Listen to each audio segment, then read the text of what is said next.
Chaos in the streets of Gotham. Batman asleep on the job. Only one hero can save the day. Okay, well technically there's 4 heroes, but Alfred only ever lets one of us leave the house at a time. He wants to keep it fair for Gotham's criminals. Adds to the drama, he says. So that leaves it up to Tim Drake, Robin, to save the day. Thing is, I'm highly introverted and would prefer not to meet many new people. But somebody has to save the day, so the question is, how much of Gotham Knights can be beaten with stealth? Sadly, just like real life, I'm going to be forced to interact with some people, but perhaps I can sneak past the rest. Or, chokehold them till they go to sleep without having to have awkward small talk. To ensure those moments when I do have to fight are as challenging as possible, I'm also removing my ability to heal. No healing and lots of sneaking. Gotham Knights spoilers ahead. Now let's get to it.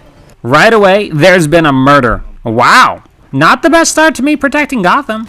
While investigating, I run into a gang of freaks, which isn't actually rude of me to say, that's literally their gang name. Right away, the tutorial demands I beat this lone freak up, but I'm not having that. Running in circles around this pillar, then this burning van like Scooby-Doo characters, allows me to confuse the freak and take him down using a grab takedown. Not the silent takedown I'd prefer, but close enough in this tutorial phase. I'm then allowed to silently take down the rest of the gang on campus, but unfortunately there's no way to hide when facing the last group, so to combat I go. But don't worry, the building's burning down, and I don't see Robin dragging anyone out, so I'm sure the criminals won't live to remember me. I didn't kill the criminals, the fire did. Heroic loophole! Yay! The rampant crime in the city is actually quite easy to defeat with stealth, as none of them ever think to turn around. And when they are too close together to not be noticed, I find grappling away and waiting a moment for them to forget I exist, then popping back in to take them down works wonders. I guess years of Batman pounding their faces in might have led the majority of Gotham's criminals to having serious short-term memory issues. These criminals aren't much of a challenge, so why not a bunch of angry, corrupt cops who desperately want to shoot me? Might as well break into the police headquarters, sneak past all the cops, and what's this? What are the odds I'm not the only one breaking into the police HQ tonight? Talia al Ghul has broken in to say goodbye to her father. Rather aggressively, it seems. Well, whatever gives her closure, I guess. Having properly mocked the GCPD security, I head back to the Belfry to train. The training room is the one place in the game I have no problem not doing stealth, as simulations can't do small talk, and these are just no consequence tutorials. I put a stop to some more crime, which mainly involves me knocking someone out, getting noticed, hiding on the roof till they lose interest, and then repeat. These criminals never seem to be in a rush to flee, which I guess works, cause no matter how long I take, the cops never show up either. What a great city. Having broken into the police station, I'm now headed for prison. But willingly of course. No wonder Gotham's criminals are constantly escaping. The security at these places really do suck. I don't even have to knock out the guards. I can just sneak on by, no trouble. When I come across a nice prison right, did I mention the horrible security yet? I avoid what I'm sure is meant to be quite the fight, and instead flee the area, hiding in corners so I can sneak take down each of the rioters. Right after, I meet up with Harley Quinn, who wants me to help finish her book by collecting a card from the basement. See? This is why I don't want to meet people. They make you do stuff for them. And that means fighting a mobster godmother, who apparently is imbued with super strength, or something. There's no sneaking from her, so I'm forced to take her down, which is actually quite easy, if slow going. I leave the guards and prisoners to beat each other up, as any hero would, grab the piece Harley wants, and sneak past even more fighting. Making it back to her, Harley makes me chase a balloon into yet another prison riot. Did I just come on a bad night or something? And it's here I have no choice but to test my combat skills by taking down all 12 enemies, both guards and prisoners alike. I'd just let them take each other out, but sadly they don't lose health that way. I mean, it's irresponsible, and I'd never do that. Yeah. Here's yet another mobster godmother, and I just have to wonder why there's so many hulking giants in the city. I'm not complaining, I just need to know what I need to be eating. Who needs stealth if I'm that big and powerful? Having acquired the book, I had to get information from the Penguin. Unfortunately, he has a camera in his office, so I can't beat info out of him, but I can try to annoy him by pulling out a camera of my own. Bet he wishes I was beating him up now.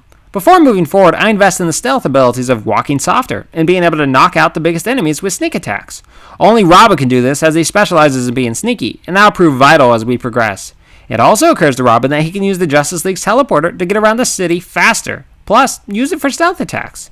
For whatever reason, he can only use it outdoors though, for 8 seconds at a time, and only while in midair for short ranges. Not sure why he can't just, teleport throughout the city as he pleases with it, but I guess this is cool too.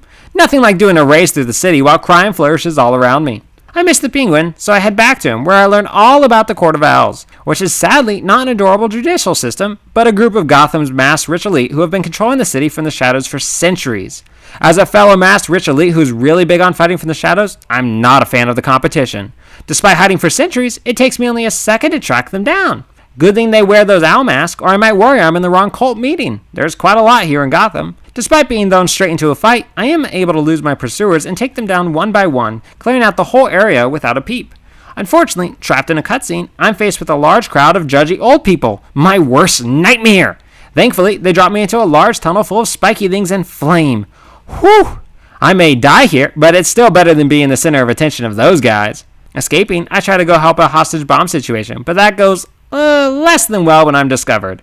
I flee before the timer runs out, though I'm sure the hostages are safe. Yeah, I'm sure.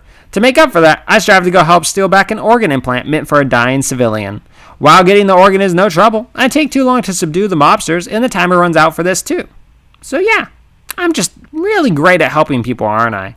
Repressing that trauma, I track down the Court of Owls when I find this wall covered in mystical owl art. How did we not notice these guys all these years? They're just as dramatic as we are. Venturing into their lair, I'm ambushed by a Talon, the undead monster assassins the court employs. I can't sneak past them, and the doors won't open and allow me to flee them, so fight I must. Reaching a giant elevator, I really don't feel comfortable using it. You don't make a huge elevator unless you intend for a giant fight on said elevator. Surprising no one, I'm immediately set upon by more Talons, who I once again have to fight my way through. I manage to escape and head to a party and celebration. Well, other people are partying, I'm just snooping as I do and listening in on the latest gossip. The court is very easy to sneak past here, and anytime I'm caught, I merely leave a hologram decoy and roll away long enough for them to forget I exist. Works every time. The only way forward is by solving which buildings the Court of Owls built first over the years, but don't worry, I'm the world's greatest detective. Also helps that the answers are literally on the walls right next to me. These owls really aren't subtle at all, are they? I'm forced to fight off an ambush, but then the owls themselves are ambushed by the League of Assassins. Perhaps I should help, but that seems like a lot of work. Reaching the main hall, I'm attacked by rocket-carrying assassins, because, sure, nothing says secret assassinations like a rocket launcher. How did these guys ever earn the name League of Shadows? I'm able to lose my pursuers in this great hall, and then begin the wonderful tradition of conking them on the head, then running away like crazy. Can't say it's the coolest thing to witness, but hey, it works. I then set to stopping a bunch of corrupt detectives from covering up a murder. Not sure how they managed to get away with corruption this long with how easy they forget I keep popping in and out to ambush them. They don't even bother to check their surroundings, and why the heck do they just leave this owl mask out while cleaning up? This society has spent centuries hiding, but then in the span of 1 week has decided to make it real obvious they exist, I guess. The penguin's in danger, and we birds have to stick together, so I rush over, only to find myself betrayed and knocked out. Who would have thought? I wake up in a strange labyrinth and immediately die. But don't worry, it's all in my head. I think? Not sure why there are pictures of me dying if it's not real. Better not to question it. When I'm ambushed by some more feral Talons, this time I'm able to smoke bomb away and pick them off one by one. Unfortunately, I can't do the same to the Gladiator Talon that pops up to challenge me, forcing a long fight. When I crush him under a statue, the epicness of the moment is slightly ruined when my cape blocks my face. I bet Batman never had this problem. Reaching the court's giant freezer, I knock out all the kitchen staff, but fail to find anything good to eat. Nope, no pizza rolls, just a bunch of feral Talons bent on killing me. Of course. I beat all the Talons and freeze the rest in cool poses before leaving to hopefully find a good meal. Attacking the court's tower, it's quite easy to subdue the guardian soldiers with teleportation stealth before advancing through the tower knocking everyone out. When I'm noticed, I find just running back up a few flights of stairs makes them lose track of me. Feels like it shouldn't be that easy to give up on an intruder, but I guess it's just too much cardio for them. I subdue some more guards, then, surprise, surprise, another large elevator full of enemies. Elevators were made so we can be lazy. Why must every big fight have to happen on them? With their defeat, I'm able to take down everyone else in the building, even when they're staring directly at the door I need to enter. Helps when they're deeply curious by any small sound that's made with absolutely no sense of personal safety. Those are the kind of henchmen that make these challenges all so possible. Having caught up to the leader of the court, I give chase, only to be confronted by 2 Talon hunters. Now, these Talons aren't very hard to predict, I admit, but I've been playing on hard this whole run, so they do have a huge pool of health that takes forever to lower, and I go down in only a couple of hits.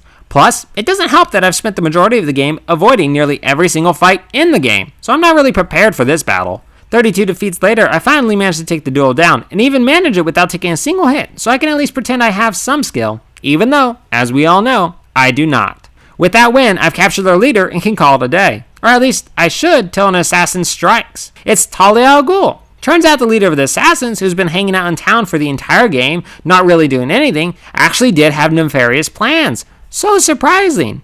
Mainly letting me do all the work for her taking down the court. I would stop her, but while sneak attacking, I managed to get trapped. It's not actually that bad of a view whenever I look out. It's when I try to escape there's a problem. I really hope Batman can't see me now. Or if he can, would kindly send help. Restarting the game, I still take down the assassin. Then begins my least favorite part of the job. Saving people. Talia has sent her assassins to take out my friends, and it's my job to save them. Stealth runs and saving people don't go well together when I'm timed, so I face constant defeat trying to stop them from breaking into this ambulance. Not to complain, but why is the guy with the swords kicking his way into the ambulance, and not the guy with the rocket launcher just, blowing it up? Honestly, after the 20th loss here, I was willing to accept having one less friend, but I guess the game doesn't like that. It takes me a while, but I finally do win through sheer perseverance, yet have to immediately race off to help another one of my friends. Ugh, this is why I prefer to be alone. This one goes better when the guy trying to hack the system just stands there, allowing me all the time in the world to stealth take down his friends. Not sure if he was just procrastinating or having a traumatic flashback, but I'll take it. With all that life saving out of the way, it's time to head to Arkham Asylum. This is a Bat Family game. You didn't actually think we'd go through the whole game without visiting here, right? While searching the grounds for Talia, I'm confronted by more assassins, and it's here I finally lose it. On hard difficulty, in these high levels, it just takes way too long and tedious to defeat my foes, so I finally lower the difficulty to medium to make it more enjoyable. Good timing too, as I'm immediately pit against the mighty Man-Bat. I would love to stealth out of this, but no can do in this boss fight. Thankfully, turns out this creepy fella has very predictable moves and goes down rather easily. Glad that's over. Oh hey, there's another Man-Bat here? And another here? And a third over here? What the heck? I don't get any real bosses all story long and suddenly 4 of the exact same boss in a row near the end? Pretty sure Batman has a huge rogues gallery. As Robin, am I really only worthy of Man-Bat? Following the League of Assassins into underground tunnels, I find, did you guess it? Another Man-Bat. I guess the best way to fight the Bat Family is with a literal Bat Family. Bet Talia felt real genius coming up with that one. Having no stealth to rely on down here, I choose the next best thing. Running away like a coward. No shame. Taking down one final group, I make it to where Talia awaits me. And do you know what she has waiting with her? Man-Bat. Oh, I'm sorry, I meant Batman. Sorry, got so used to the reverse. She woke him up from his nap, and he's on the angry side of things. Going from no bosses to a bunch of Man-Bats to the frickin' Batman himself seems like quite the leap. Feels like I skipped some steps. Thankfully, Bruce is surprisingly simple, and after a few losses, I managed to take him down. Maybe if Talia had actually bothered to give him his utility belt, or, he didn't just randomly flail his arms at me, he'd have had a better chance. Instead of immediately getting Bruce out of there, as, he's the frickin' Batman, as I said, and saving him would be the best use of everyone's time, plus probably the most meaningful way for this game to end, I merely watch as Talia stabs him while he protects me. Well, that sucks. While he goes and sleeps that off, I get into it with Talia. And what an epic fight it is. And by epic, I mean hilariously one-sided, as I keep her in this corner and refuse to let her out of it. I bet she'd be so tough if I wasn't doing this. Spamming for the win. Unfortunately, she has something I'm not prepared for. A second health bar. That's just unfair. What follows is a good hour of her kicking my butt despite Talia having only 3 different movesets she does usually. They just require very precise timing to avoid, plus are extremely damaging if hit. I finally managed the timing, plus with the use of my hologram decoy, am able to keep stunning her, allowing for many easy hits. All that genius planning, and she can't tell what's a real me and what's a hologram. I worry about her. With her defeat, she vanishes and I celebrate. Huzzah! I've now beaten the majority of Gotham Knights with only stealth, and never once did I heal. Some of it, boss fights most notably, require combat, but through endless patience, even if you suck at stealth like I do, you can pull it off with sneaky tactics. Saving the city took me 26 hours and 36 minutes with a grand total of 78 defeats. The hardest part of the challenge is undoubtedly saving people when the League attacks. Facing a short time limit, multiple waves of enemies, and trying to do it sneakily just doesn't work. The most helpful part of the challenge is undoubtedly choosing Robin as your Gotham Knight, as his skills truly make him the sneakiest boy of all. If I change one thing about this challenge, is not keeping it a hard difficulty for the majority of the run, as it turned a fun game into sometimes an overly tedious one. It fits much better at medium. Overall, though, it's a very good game, and I hope you enjoyed watching me stealth through. I would love to have you on my future adventures, and as always, love to hear from you. Now go practice your own sneaky skills, and have a fabulous day, friends.